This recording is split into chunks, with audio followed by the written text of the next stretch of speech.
झटपट होणारा आणि अतिशय चविष्ट असणारा चिकन फ्राय बघतोय. त्यासाठी पॅनमध्ये 3-4 चमचे तेल गरम करायचं. उभा कट केलेला कांदा तळून घ्यायचा. अर्धी वाटी खोबरं तळायचं. हे दोन्ही मिश्रण चांगलं बारीक करून घ्यायचं. त्यानंतर 20-25 लसणाच्या पाकळ्या, थोडा आल्याचा तुकडा आणि कोथिंबीर देखील बारीक करायची.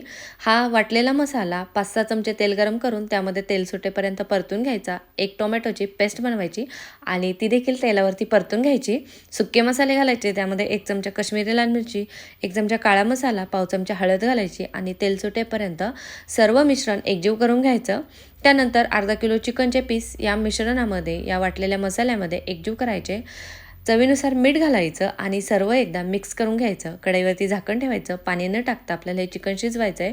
त्यामुळेच 5 मिनिटाच्या 7 मिनिटाच्या फरकाने कढईवरील झाकण काढून सर्व चिकन मिक्स करून घ्यायचं. इथे आपलं झटपट असं चिकन तयार झालेलं आहे आणि याचा सुगंध देखील तेवढाच छान येतोय आणि आपलं चिकन छान असं शिजलेलं देखील आहे.